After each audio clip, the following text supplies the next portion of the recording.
Dear IATA members, industry leaders, HR experts at the Global People Forum. As member of the IATA Board of Governors, it's an honor and a privilege to address you with an opening word. The Global People Forum is not just an event, but a crucial conversation for our future.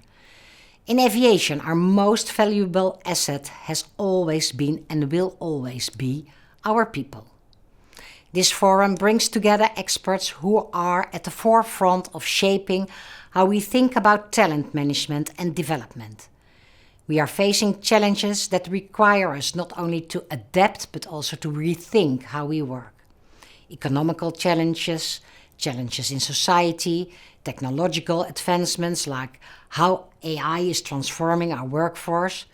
Ensuring diversity and inclusion are more than just words.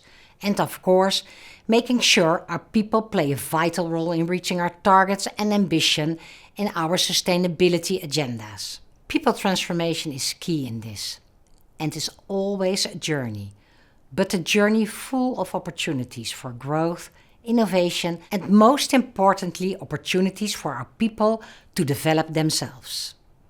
I encourage you to fully participate today in the Global People Forum to shape our people agenda for the future.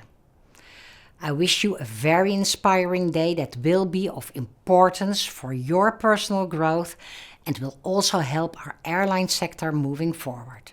Thank you.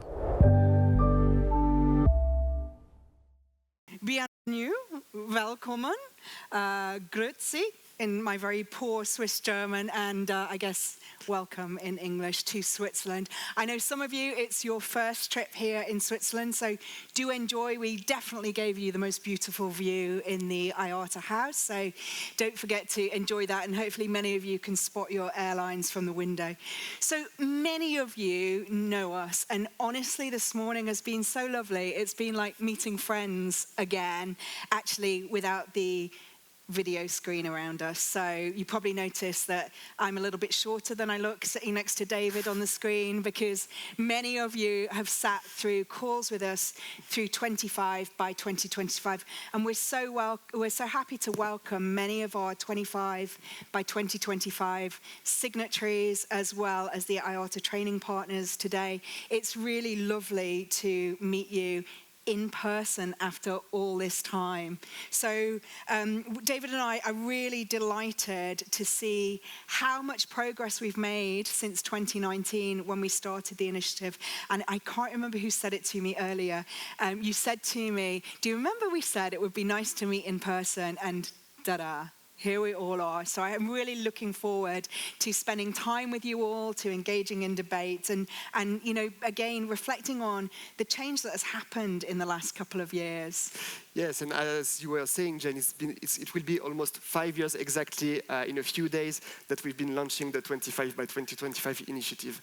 And since then, we've got a lot of different moments. I mean, from the thrill in the beginning to see all the signatories coming together and committing to the initiative, to the time of COVID where we had to stay apart.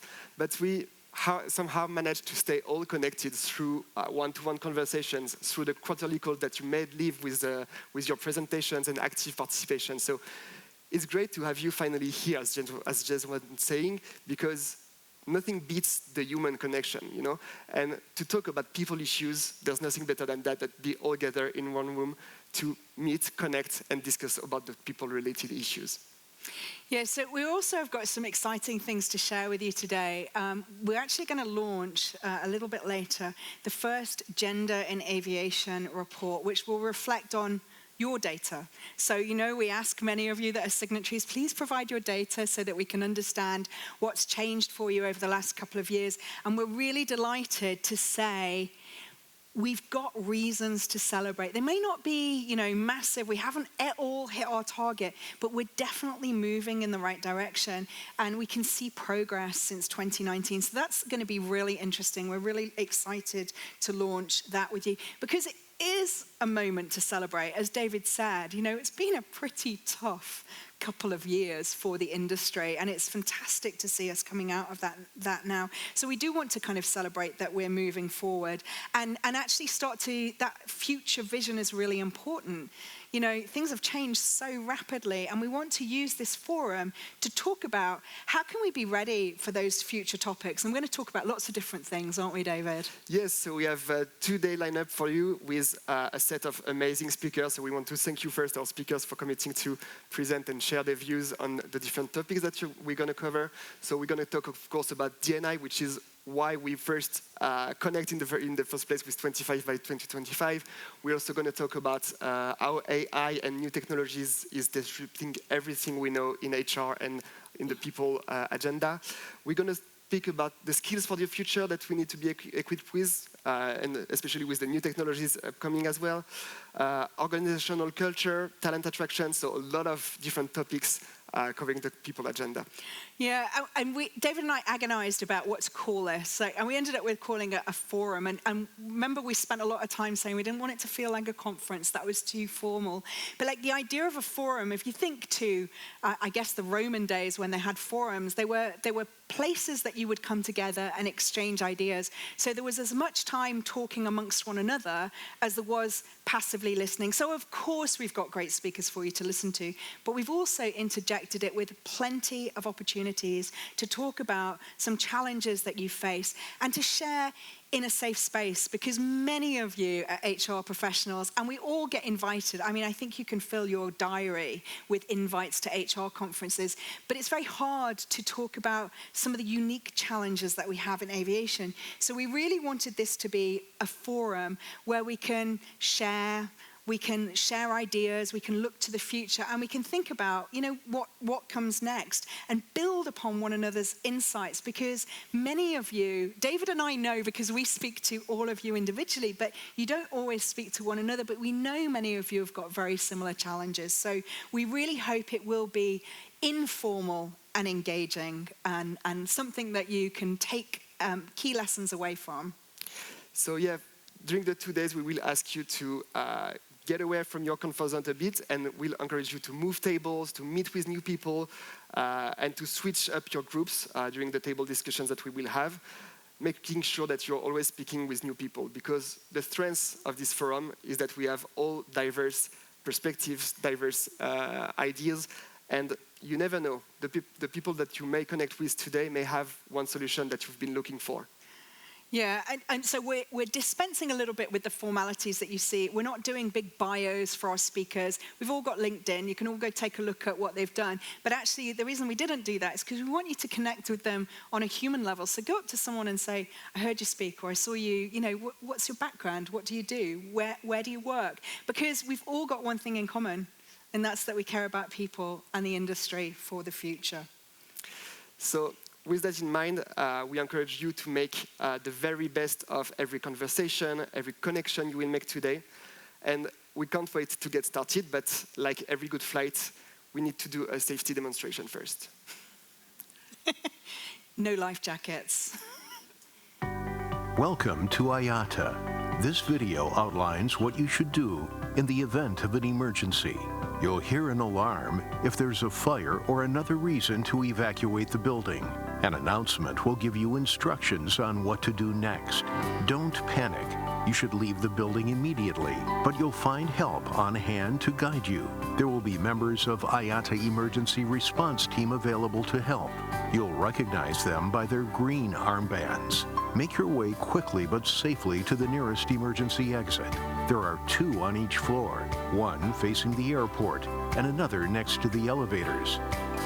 If you have any form of disability or think that you'll find evacuation difficult, please wait in the elevator hall for the fire service to help you. You must not use the elevators in the event of an emergency. Exit the building and make your way to the designated assembly points. These are clearly marked, one next to the arena and another on the airport side. Please wait here for further instructions. First aid kits are available in the reception areas as well as in the infirmary on the first floor. If you or someone you're with feels unwell or has an accident, simply dial 111 to contact the on-site security team. Thank you for your time and attention. Safety and security is everyone's responsibility. Great. And David, we forgot to announce who's the captain and the co-pilot of this flight. You make your own decision at the end. We are delighted to really be hosting you, but actually none of this could happen without the crew that we've got supporting. So I'm just going to ask everyone that's supporting to just wave their hand, because these are the people to ask if you need anything.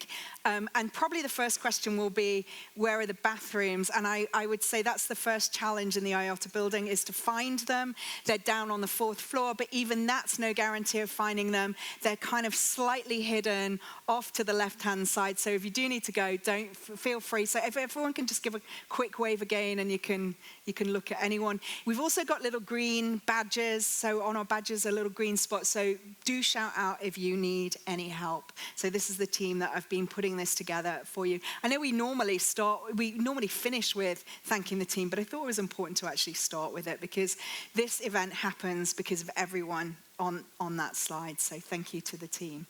Okay, well, we don't want to delay any longer. We want an on-time departure, right, David? And so without further ado, I'd really like to introduce our first session, which is really around the future of talent. So we want to set the scene around, the world is changing.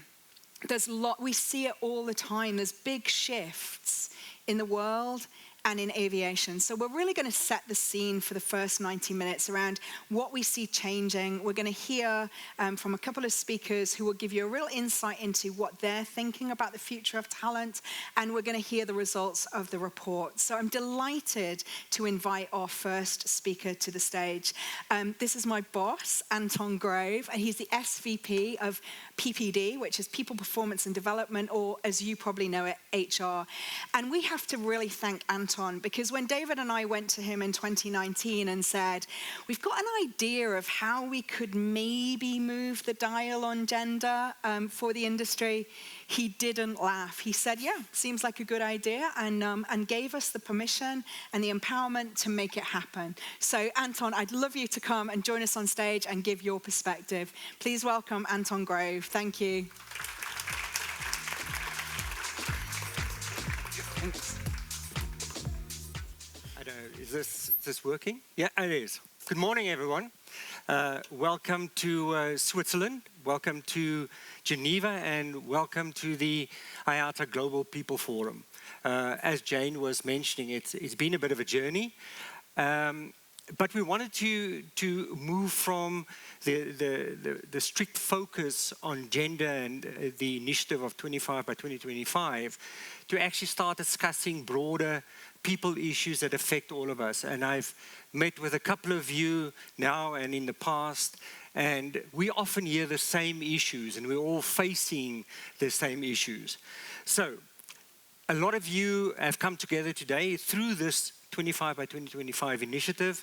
And I would like today just to say a great welcome to our Diversity and Inclusion Award winners, who I think are all in the room. Air Baltic, Virgin Atlantic, ANA, and then IAG, who's representing British Airways. So welcome and well done in the awards. Since we launched, and Jane and David mentioned, the quarterly calls for 25 by 2025, okay, we constantly heard back from you that, yeah, it's great to do these calls, but it'll be fantastic to meet in person and actually discuss broader issues than purely diversity and inclusion. As you do, I get invited to a number of HR events, but very few or ever actually focus on issues relating to our industry. They are normally, with respect, quite generic, speaking about the typical HR topics that we all know very well, but do not focus on the challenges that we face. Today we have approximately 215 industry signatures to our 25 by 2025 initiative.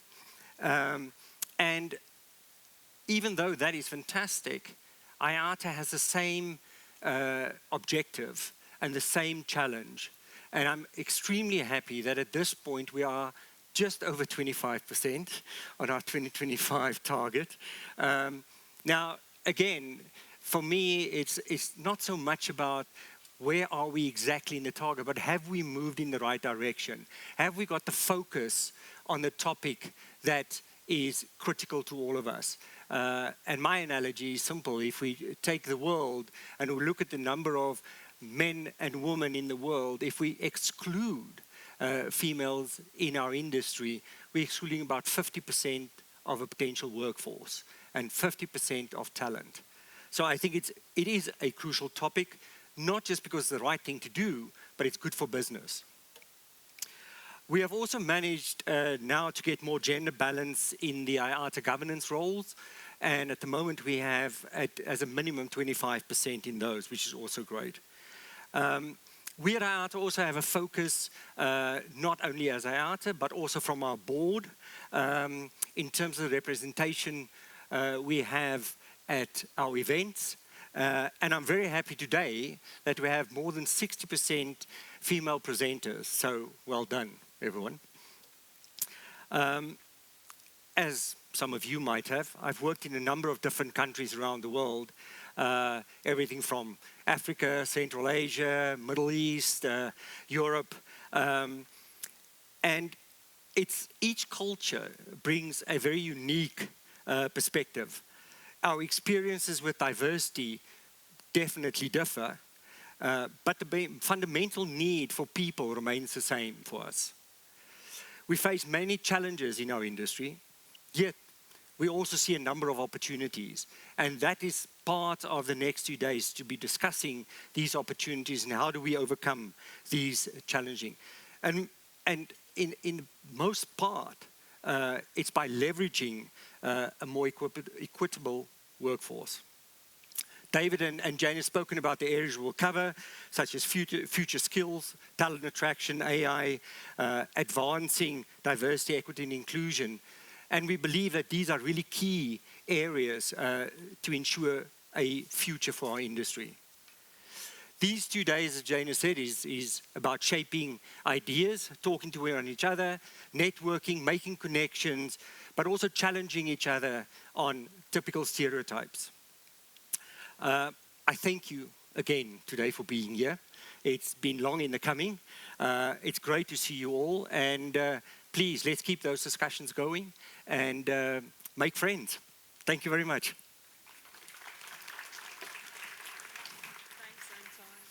Thank you so much, Anton, for that. I really love that idea, like, you know, make friends. It's the basis of great working relationships. So our next speaker, I'm absolutely thrilled to invite some of you. I know there's some of our Swiss colleagues and our IATA colleagues in the room, so you may well recognize our next speaker from those very first days of COVID when she was president of Switzerland. She's now president of the Equal Salary Foundation, and that foundation is an organization that we have worked with, and you're going to hear more about that from Naomi and Florence, who are going to talk about our experience with the Equal Salary Foundation. But I'm first of all delighted to invite Simonetta Sommaruga to join us on stage to give her perspective on why equality is so important and what we can do to address it. And of course, she brings a really unique perspective, having worked in both government and seeing what organizations are doing. So Simonetta, thank you so much for joining us.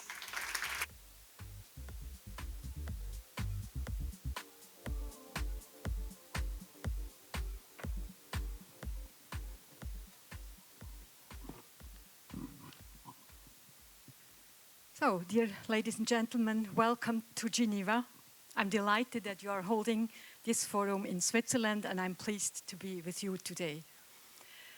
At the same time, I ask you for understanding. I plan to address a few topics today that not everyone will necessarily like. But as a politician in a direct democracy, where also as a president you often engage directly with the population. I have learned to speak openly about things. But first, let's focus on the positive. The aviation sector, which you represent, has demonstrated over the years that it is open and flexible, capable of dealing with new, unfamiliar, and challenging situations. In 2020, during the outbreak of the COVID-19 pandemic, as Jane mentioned, I was the president of Switzerland and also the minister responsible for aviation. In Switzerland, you are president and minister, because president you are for 1 year and then there's another president. So this is possible to do that for 1 year. It was a very special year. The Swiss government supported the aviation industry, but companies also had to show extreme flexibility, cope with uncertainty, endure grounding, and then suddenly take off again. The exchanges with your industry were always constructive and forward-looking, something I cannot say for all industries. I also used to be in collaboration with the aviation business regarding another pressing issue. As Minister of Environment, it was clear to me that aviation should also contribute to reducing CO2 emissions. Here too, I found your industry to be constructive. We were able to discuss your contribution to climate protection. For instance, we decided to gradually increase the quota of blending renewable fuels and simultaneously intensify research into renewable fuels. This approach was well received by the Swiss population, which approved the corresponding climate law in a referendum by a large majority. And this shows that it is indeed possible to jointly define framework conditions together with politics, but it requires a willingness to engage in finding solutions. Your industry is not one to bury its head in the sand when faced with a problem and resist until there is no other choice. Some could learn from you, I can tell you.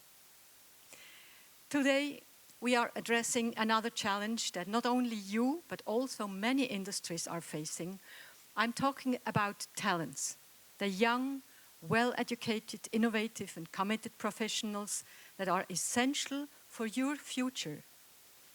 The good news is that there is still a large talent pool globally, probably twice as large as today, because almost half of it has been largely overlooked until now. I'm talking about women. However, you won't attract these talents just like that. And now I'm going to say something that some of you might not like to hear, some might even disagree with me. The culture in your management levels, the way you interact, the working conditions, and how you recruit and promote employees need to become much more attractive to women. You can, of course, highlight in your business reports how you are implementing diversity, equity, and inclusion, and how the percentage of women is set to grow in the coming years. You may even achieve some success. But you will probably also find again and again that women you have supported over the years don't want to move into the top management position after all.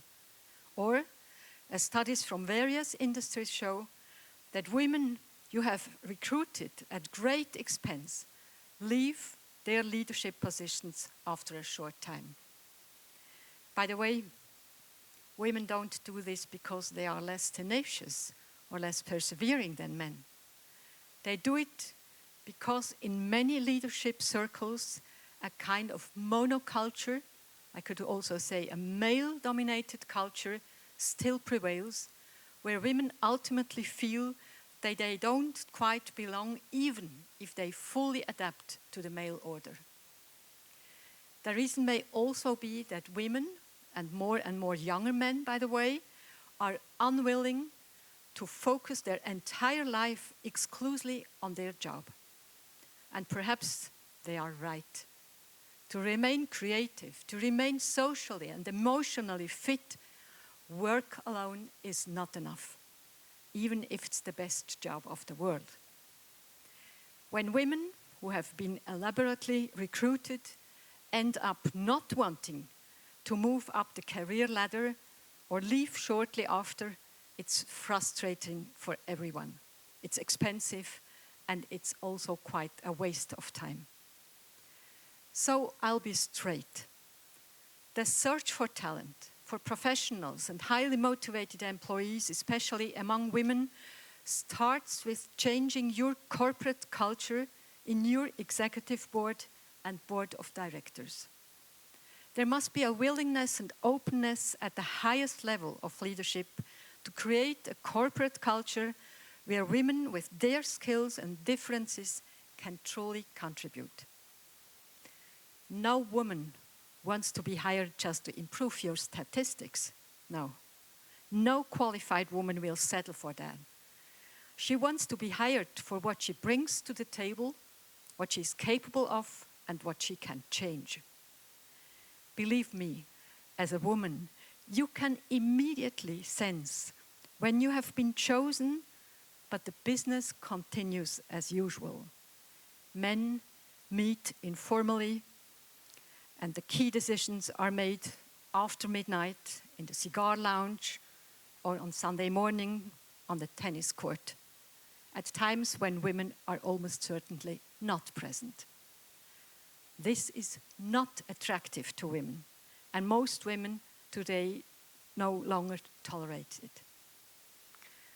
Of course, I have somewhat exaggerated the situation, and it probably doesn't work that way for all of you.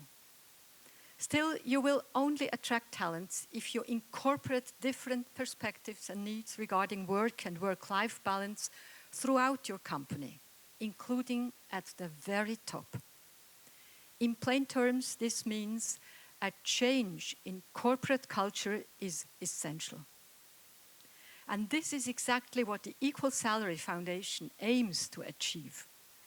Over the past few months, I've visited several companies that have been certified by Equal Salary in recent years. I was pleased, but not really surprised, by the feedback from CEOs, board chairs, HR leaders, and employee representatives that the certification was important because it not only allowed them to claim, but to prove that their company complies with equal pay. And where there were unexplained pay gaps, they were corrected. What really pleased me, however, was another piece of feedback, namely that the certification had set a process in motion that went far beyond the mere statistical review of pay equity. Our certification process includes a second component where on-site audits are conducted involving the top leadership, HR, and selected employees. This qualitative review, which not only examines wages but also equal opportunities in terms of recruitment, employment, training, or promotion, helps uncover biases and identify opportunities for change. And this process was seen as very positive by everyone I spoke to because it is the only way to change corporate culture in a way that benefits everyone, and the improvements are visible to all. Of course, changing a corporate culture can also shake up some certainties. For those who, for example, who have staked everything on their job, it can even be somewhat bitter. For a long time, it was assumed that anyone who wanted a career had no time for childcare. In this regard, many fathers have missed out on a lot. The physical closeness to their small children, that deep feeling of warmth and care when holding in your arms a baby who is completely dependent on you. Fathers have given up much for this in favor of their jobs. Because in most companies it was simply agreed that there is just no other way. And now, young fathers come along who want to advance in their careers and spend time with their children. And mothers are ready to take on responsibilities in the company, but they are also not willing to give up their other interests. Many people, especially men, must take the plunge and accept that what they have preached all their lives no longer holds true. You can have a career and take care of children. You can take on leadership responsibilities without sacrificing everything else in life. A good life consists not only of work, but also of a good balance of broad social and emotional connections.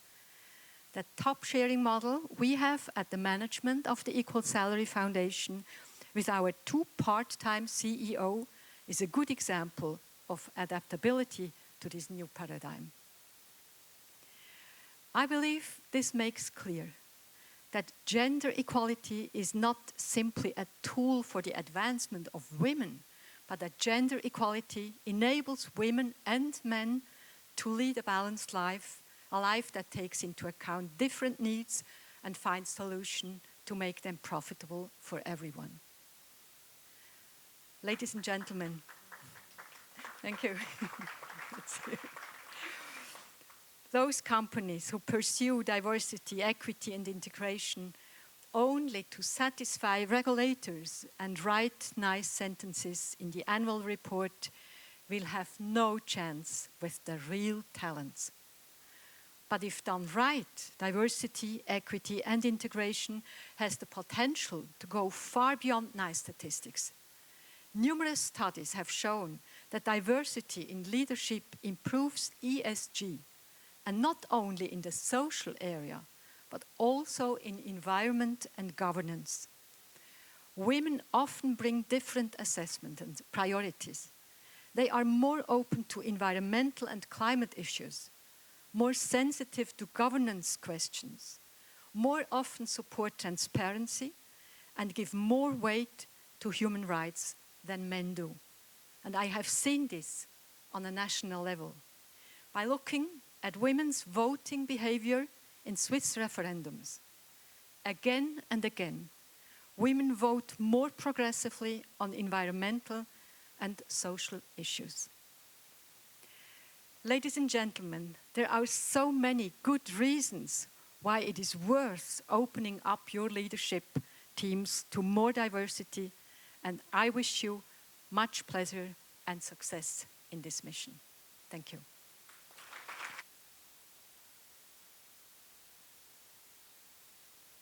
Manetta, thank you so much. Very, very inspiring. Thank you. That was great.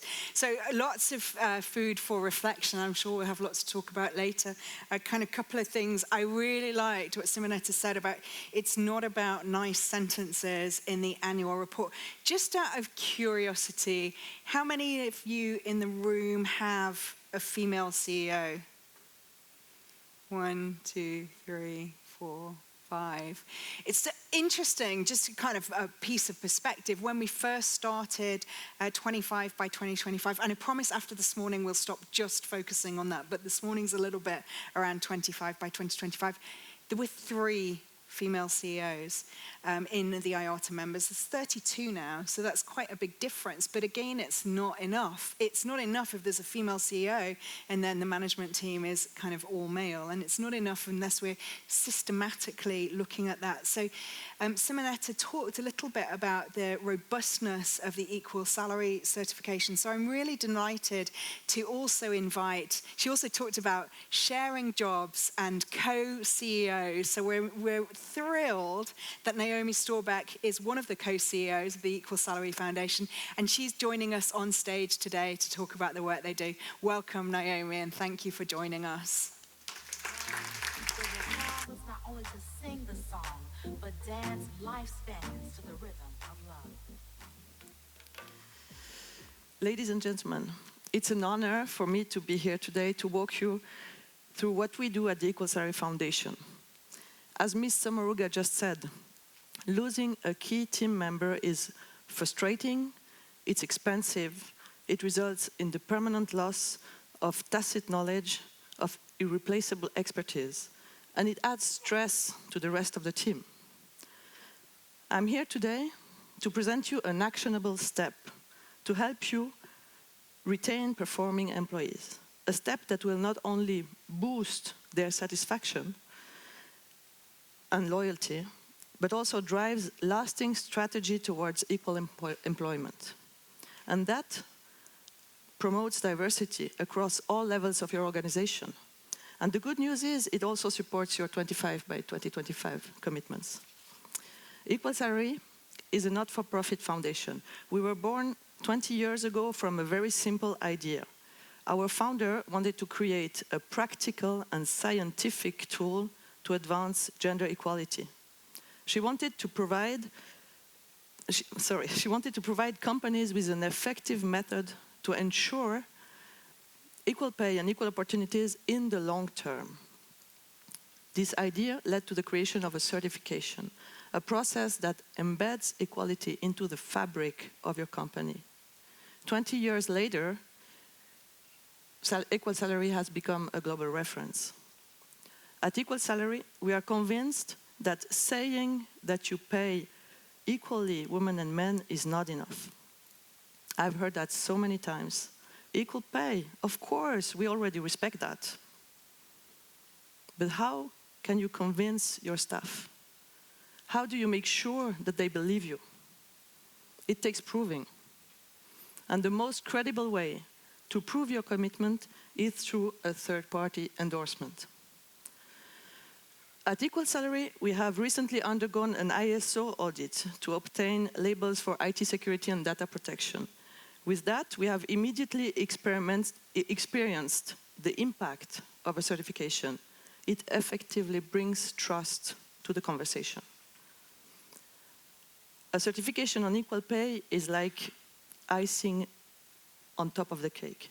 With the 25 by 2025 initiative, I am sure that you all have taken commitments. You may have gone through some consulting, you've done data analysis, you've created policies and processes. Now, with the Equal Salary label, you have something more to offer. You have a tangible proof of your dedication, one that you can actually use for talent retention and attraction. There are also more benefits. By guaranteeing equality in the workplace, you also bring extra power to your entire ESG strategy and you support its development. It has been demonstrated several times that diverse teams with increased female representation are more effective in driving ESG forward. Besides that, with the certification, you enter a virtuous cycle of continuous improvement. I'll come back to that. That helps you staying ahead of regulatory requirements, reducing the risk of non-compliance and potential legal issues. As said before, the Equal Salary certification also contributes to loyalty.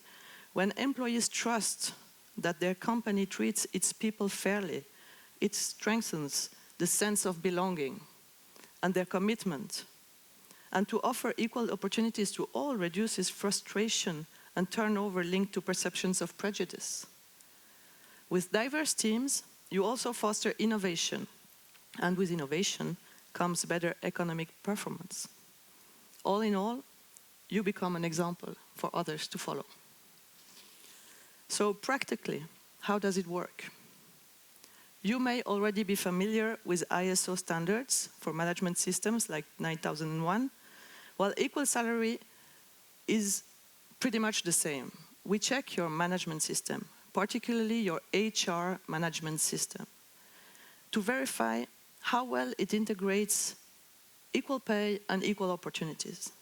We have developed a comprehensive standard containing a list of requirements based on the Plan, Do, Check, Act principle, and we check compliance against it. That ensures long-term sustainability and continuous improvement through a solid system that survives turnover and survives management changes. The Equal Salary certification process is composed of two main phases, a quantitative phase and a qualitative phase. We first look at figures. We will check the entire payroll. We ask you to provide all elements of pay and all elements that you take into consideration to define wages. With that, we perform a statistical analysis, a linear regression to be precise. But figures alone are not enough. Figures provide an image at a given time. They are here to help you understand what's happening in your payroll and provide a dashboard to pilot your HR processes. They are the backbone of a more comprehensive process. If the result of this analysis meet our requirements, namely the pay gap is below 5% and the R-square above 90%, the candidate entity can move to phase 2. In the second phase, the one that afterwards generally becomes the most appreciated one by our candidates, our auditors will come to visit you and assess the existence of clear and unbiased policies and processes for all steps of the employee's life cycle. We look at recruitment, onboarding, training, evaluation, promotion, and so on. But we also check the top management's commitment to equal pay and equal opportunities. We verify existence of KPIs to enable data-driven decision-making. We talk to HR and line managers to understand how processes are applied, and we also send surveys and talk to employees to verify if the processes are communicated and well understood.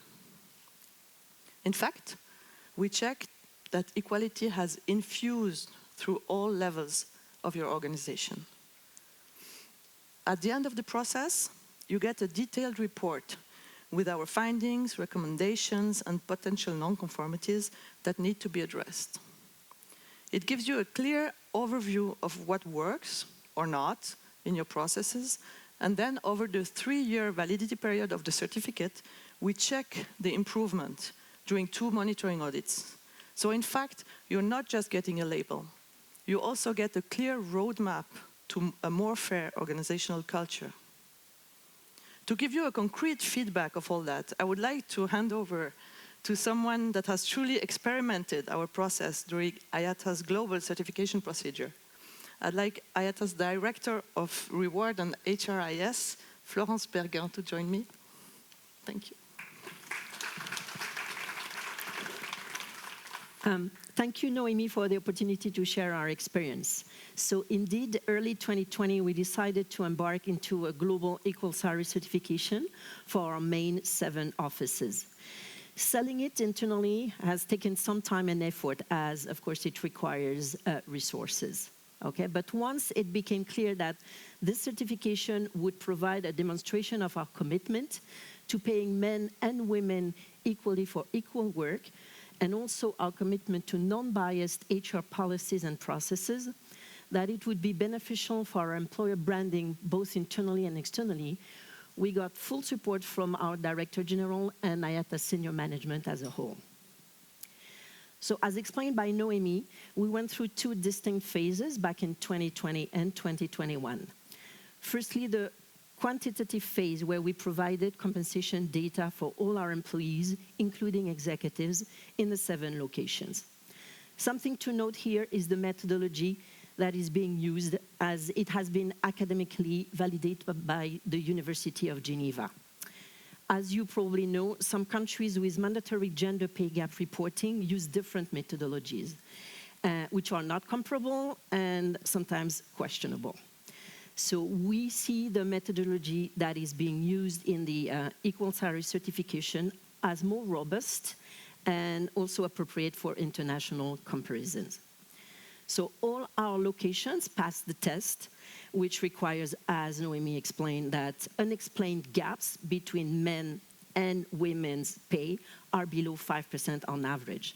However, during that process, we identified 56 employees with higher individual gap, and IATA senior management decided to adjust the salary of these employees. These adjustments were made in 2022, and interestingly, 12 of the impacted employees were male. So it's equality in pay for both men and women. The second phase was the qualitative phase, which included employee surveys, focus groups, interviews of managers, HR, and senior management, and of course, a review of all HR policies. So as Noémie said, it's more than just reviewing pay policies. It looked at recruitment, promotions, training, in fact, all HR policies and their implementation and how employees perceive them. This phase has certainly given us a helpful insight into the robustness of some of our HR policies and practices. It has also been an important driver in the development of better KPI reporting for our HR operations. So we've obtained the global certification at the beginning of 2022 for a 3-year period. I think we were one of the first companies to be globally certified. It has been followed by interim audits at the end of 2022 and 2023 to ensure that all the items that had been identified in the initial audit had been addressed, with a view to continuously improve our HR policies and processes. All these interim audits were successful with no major non-conformities, and we are now starting the project of full recertification for 2025. So back to you, Noémie.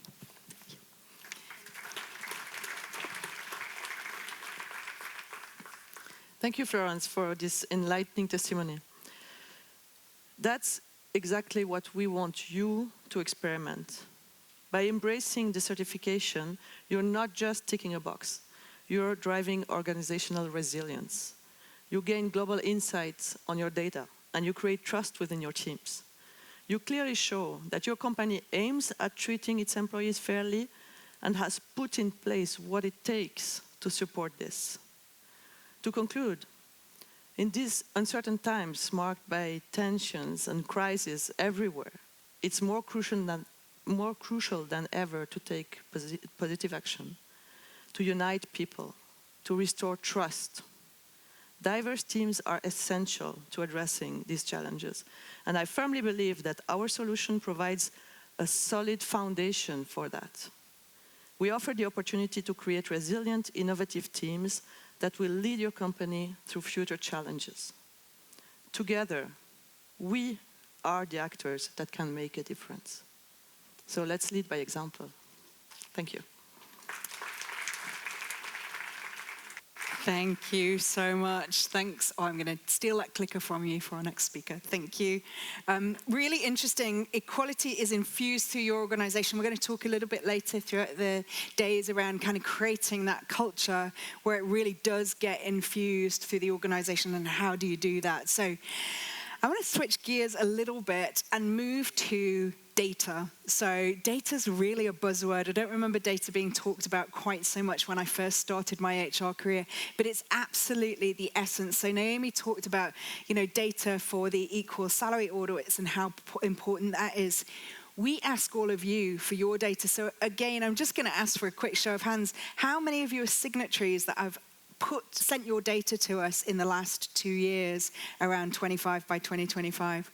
Okay, this is your moment, because we are going to share our data. Now, we always promised that we would not have a leaderboard of who's doing the best and who's doing the worst, and we're honoring that promise. What we can say is that we're all more or less doing better. Now, the economics team have a fantastic economics team in IATA, and I'm sure they love it when HR people come to them and say, we've got some data, can you help us interpret it? And they go, is the data consistent over the last couple of years? And we go, sort of. And then we ask them to interpret that sort of consistent data, because we ask you to report on senior leadership.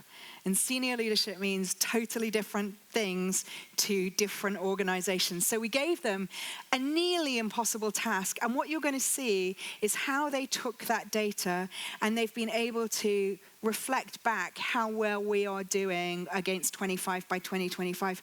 But actually, more importantly, and I think this is so important as HR people, Maya is going to actually give us a perspective of how the economy is going and some of the trends that we see around aviation, because, we're all in service of our organization. So I'm really thrilled to introduce Maya Marcin Marciniak, a terrible pronunciation, I'm sorry, who is from the economics team. She's our senior economist and policy analyst, and she's going to talk you through some of the results of the 25 by 2025 report. Maya, thank you. And here's your clicker. Thanks. Perfect. Thank you all. Thank you, Jane. Let's just see if we get this going. No. There we go. Anyway, thank you so much for having me. As Jane mentioned, I'm a member of our economics team, and I would like to talk to you today about data. Data, of course, is important and underpins decisions, but it's important to look at gender-related data, not only at where we are, but what impact we could make. So looking at a global view, global perspective. When we talk about the economy, of course, we talk about gross domestic product, the measure of the output of productivity in the economy, so GDP. And what could be done, what could be achieved if the gender gap was closed? The World Bank did this analysis. They looked at data from 184 countries, and they've concluded that global GDP output could be increased by over 20% if the gender gap was closed. That is massive. Of course, the impact will vary regionally. Regions that have larger gaps, as a percentage, they can increase their GDP output more. Regions with a smaller gap can have a slightly lower percentage-wise impact. On the chart, you can see a different study. This is a study undertaken for the European Commission. It dates back to 2015, but it looks at the opportunities and the benefits that could be realized within the European Union under two different scenarios. And here, the European Commission asked for a slightly different approach. They asked for a realistic modeling view. So we have two scenarios. They take into account various paces of pay gap closures, of employment rate increases, and then specifically at what is happening within certain industries. And the slow progress scenario, they estimate that by 2050, the GDP output of the European Union could be increased by 6%. In the rapid progression scenario, it's 10%. And you can say, well, okay, 6 to 10% over such a long period of time, I mean, it doesn't feel massive. But actually, that 6 to 10% in today's money, that's between 2.5 to 4 trillion euros a year. So this is real significant economic activity. This is really important. But then, of course, GDP doesn't just happen. GDP is basically an output which is produced by the companies that underpin the economy. So what happens within individual companies if they have diverse executive teams? Last year, McKinsey took a sample of 1,265 companies across 23 countries across the world. And they basically ranked them. They ranked them from the top most diverse executive teams to the bottom least diverse executive teams. And under this ranking, the top quartile, they compared the financial performance of the top quartile, so the most diverse executive teams, against the bottom quartile, so the companies with the least diverse executive teams. What they have shown is that the companies in the top quartile were 18% more likely to financially outperform their peers. And then the opposite is also true. In the bottom quartile, the companies with the least diverse executive team, they were 31% less likely to outperform their peers. And McKinsey found that the same is true across both gender diversity, but also ethnicity representation. And then moving to aviation, it won't be a surprise to all of you that achieving gender balance in aviation is challenging. And Jane has already mentioned 25 by 2025 multiple times today. It is indeed an important initiative launched 5 years ago. And this voluntary initiative aims to improve gender balance of the industry, and signatories can sign up to one of the two goals. Either the growth goal, so to increase the share of female representatives by at least 25%. So let's say your share is 10, you pledge to increase by 25%, so at 2025 you'll be at 12.5. Or they can pledge to the level growth. So they want at least the share of 25% of female companies. Importantly enough, the the initiative was launched back in 2019. We started in the first year with approximately 50 signatories, and across the years, the number of signatories has been rising, reaching 215 earlier in July. The signatories really are a global sample. We have 44% of our signatories are based in Europe, but all regions are well represented. Where the representation is a little bit more patchy, a little bit less representative, let's say, is the employer group. Importantly, every element of the value chain is represented, so that is good. But 80% of our signatories are airlines, which means the airline sample, it's decent, it's good, it's big, but actually when it comes to the sample for other parts of the value chain, we have a handful of reporting entities. As I've mentioned, this is a voluntary activity, and as you all know, once a year you're asked to complete a survey. This survey doesn't have to be completed. So not all of the 215 signatories complete the survey. The survey outcomes are not audited. They're completely at the discretion of the signatory. So in order to really paint a picture of where we've come as an industry, we have looked at a stable sample. So we've looked at signatories who have reported consistently in 2021, 2022, and 2023 to compare like for like. Where were we 2 years ago, and where are we now? So the coming slides are effectively a representation of the data from 104 signatories. So as you can see, 41% of female employee of the workforce in aviation was female. This does vary slightly across the regions, as you can see on your left-hand side. Asia Pacific leads here with approximately 45-ish%, with the biggest gap still remaining in Africa and Middle East. On the right-hand side, you can see the performance by employer group.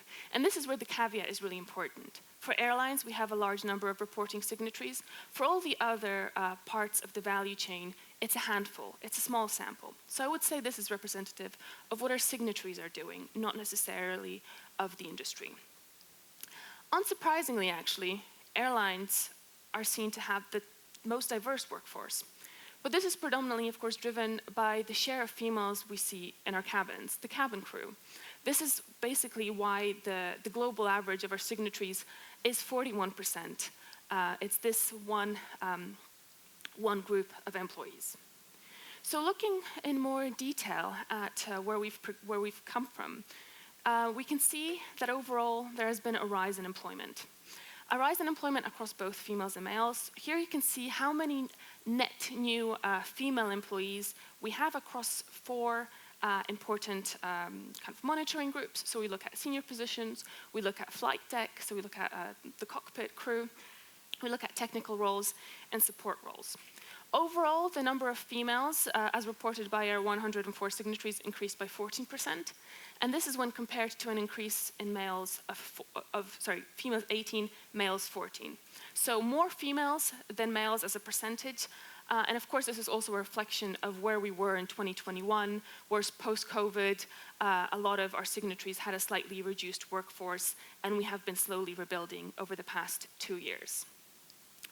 Importantly, between the senior positions, technical positions, and cockpit crew, the rate of employment has been higher in females than in males. So the share, the kind of level has increased more. Taking a step back at the global performance, we can see the 41.5%, as you can see on your right-hand side, which is the global, and it's basically a 1 percentage point increase compared to where we were in 2021.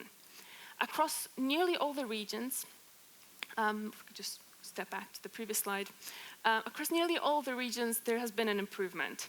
So Middle East and Africa has improved their the share of females overall by nearly 5 percentage points, with also Asia Pacific following by 1 percentage point. So overall, there is an improvement across nearly all of the regions. And then moving forward to the next slide, which is the representation across the senior employees. So what we see in the leadership teams across our signatories. we can see that overall, on average, nearly all of the regions, apart from North Asia, have reached the 25% share, so that's good. And then we can also see an improvement. We can see an improvement across every single region. Overall, our signatories have 31.1% of female representation in their leadership teams, as opposed to 29.5% that we have had back in 2021. The biggest jump, again, has been Asia Pacific, a 3.4 percentage point increase as compared to 2021. But again, a consistent improvement across all regions, which shows the dedication of the industry. The next chart, we then see the representation of females across the cockpit, the pilots. And here we can see the percentages are really significantly lower. So this is still where a lot of work has to be done. Again, we see a consistent improvement. Overall, the airlines who have reported, we have had 4.8% of female pilots in 2021, and this increased to 5.7% in 2023. Largest jump was seen in North Asia, but again, this is a representation of a very small sample size. We had 4 airlines from the region reporting, and they started from a very low percentage number of pilots, so then the increases that they've managed to make seem a lot more significant. Nonetheless, we're moving in the right direction. So then, looking forward to the future, how do we go forward? The forecast that we look at IATA in terms of the passenger numbers, we can see that, if we can just jump to the next slide, thanks. We can see that overall we're looking at a 3.7% average passenger growth across the next 20 years. So if we move forward to the next 20 years, we'll have approximately 4.1 billion passenger journeys more per annum than what we have today. So this is a big opportunity because this growth won't happen on its own. We need, of course, the industry to be functioning behind supporting this growth. There'll be a lot more jobs that will have to be created, and keeping gender diversity in mind when recruiting could really pay dividends. So to conclude, if we just jump to the next slide, you can see that diversity really can have an economic impact. It can have an economic impact both at a national level, at a global level, and then also importantly at the individual firm level. Positive changes are evident, and that's positive. And we need to continue focusing on the little steps that we're making and really appreciate them. Strong traffic growth is expected, and that creates even more opportunities. It creates more opportunities for new jobs and hiring with gender in mind. But importantly, as an economist, as someone who loves data, we need more of it. I've mentioned multiple times today, well, we have this data, but it's not really representative. I wish we had more here. This sample is small. This is important. It's a great first step. We have some data we can report on, but the more we have, the more consistency we have in reporting, the more representation we have across our value chain in reporting, the better the results are, and the more informative the data is, both in terms of a picture of where we are, but also to inform strategic making at a company level, and then, of course, the governmental level policy making. And with that, I'd like to close and ask if any of you have any questions. Whenever you host an event, there's always a moment where there's a speaker that you'd really like to have with you, and unfortunately, they're not able to get here in person. We all understand the vagaries of that. But people have been really gracious and have actually recorded some videos. So we're interspersing a couple of videos, and I'm really, really thrilled. So Anna Benavides is from ANAC in Brazil, and she's been a really, really great supporter of what we're really doing around diversity and inclusion. She unfortunately couldn't make it, but she has done a video for you. So over to the video. Thank you. Hi everyone, my name is Ana Benavides, and I'm currently the Chief of Staff of ANAC, the National Civil Aviation Agency of Brazil. As we gather here today to discuss the future of talent, socio-economic shifts in aviation, I want to talk to you about our program, Wings for All. Asas para todos, em português. But first things first. Let's take a look into the Brazilian demographics. According to our latest census, 51% of the Brazilian population is female, and 55% is black or brown. However, when you walk through a Brazilian airport or when you go in through a cockpit, you don't really see this diversity out there, and we wondered why. We all know gender inclusion is a challenge for civil aviation everywhere. Following ICAO's data, women are only 5% of the airline pilots globally, only 3% of maintenance personnel, and 18% of flight dispatchers. Well, it saddens me to say that Brazil is not doing a lot better, and in fact, in some instances, we're doing worse than the global average. Women are only 3% of Brazilian pilots, 3% of maintenance personnel, and 19% of flight dispatchers. If you remember our demographics, this means to say that we're losing out on 51% of the potential talent of our population, and that's considering the gender dimension alone. But even disregarding the gender dimension, we would still have a huge challenge in inclusion in Brazil, and I mean, of course, socio-economic inclusion. Our country suffers from a deeply rooted income inequality, which means that over 80% of our population currently lives with a household income that is, on average, lower than $400 per capita per month. All the while, we estimate that the cost to become a commercial pilot can come up to $24,000 US. This is literally to say that not everyone can afford to become a pilot in Brazil. The International Civil Aviation Organization estimates that global air traffic will likely double until 2034.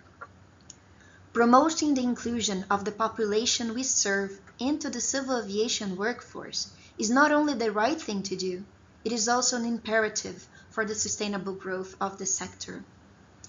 We need to start harvesting the latent potential of diversity in Brazil. Thinking of all those things, we launched our Wings for All program, which branches out into 3 different sub-programs.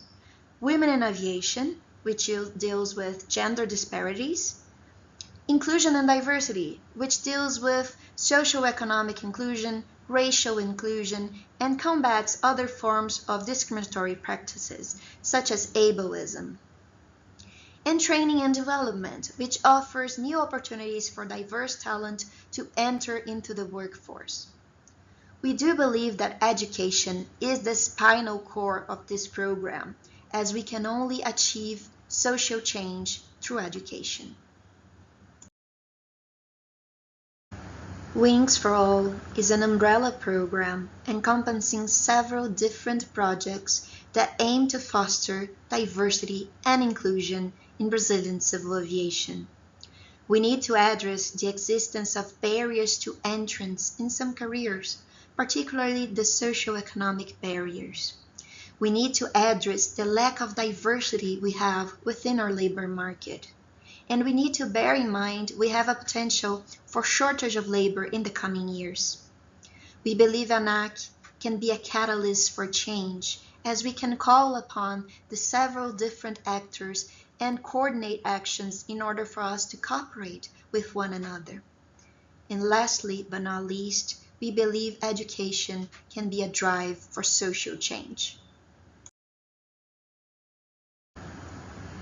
We've been partnering with other governmental branches, as well as with private partners from the industry, such as IATA, to promote diversity and inclusion in civil aviation. Check out our website if you want to know more about our projects. Let us start building today a future of more diverse talent in aviation. I wish you all a great event. Bye.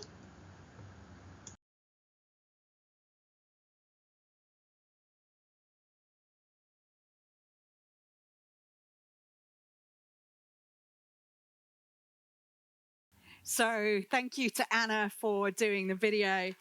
And I do encourage you, if you'd like to know more, I think many of you, from what we understand, you do have programs in place internally to address. I'm looking at our colleagues at A&A. I know we recognize you for some of the great work you're doing on your female leadership programs, to do that. But again, it's an opportunity to share and find out more of what people are doing.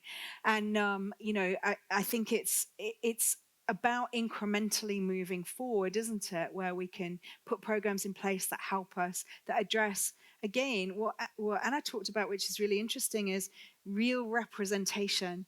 One of the criticisms, and I think it's very valid, around 25 by 2025 is it's only about gender. And it is. It's a limitation of the program that it's really only focusing on gender. And diversity isn't just about gender. But what we always say is it's the way to open the door in many cases, because it's more visible. It's more, we can look at that as a conversation with people. So it's not a perfect entry to the door, but it's a way of opening the door. And I think that we're starting to see more and more organizations really building what I would call true diversity and representation into what they're doing. So we started this morning with a couple of food for thought. We tried to start with a kind of a bigger view. We talked a little bit about equal salary certification and why that's important, not just around getting equal pay, but really around looking at your full end-to-end HR processes. And all of you in the room will be familiar with different parts of your HR processes, your commercial processes. And like we've said, the idea is to use this opportunity to share. So a great way of sharing is over food, as we know, and that's why I would encourage you all to take some lunch. As you go off for lunch, I am going to invite our speakers back so we can have a photo, but you don't need to be necessarily watching us have a photo. So I would encourage you, we've got our IATA helpers again, if we can just stand up and wave. We've got Emmanuel and Isaiah as well, who've joined us. Many of you met them at the reception. They will point you in the right direction of the lunch, and we will take an hour for lunch and be back here. And again, please do just sit down with anybody, talk to new people, and start to build a dialogue around how we can address the talent challenge that we're all facing. So thank you so much for being here this morning. We've got another set of great sessions this afternoon, and we look forward to bringing you back into the room at 1:30. Thanks for this morning, everybody.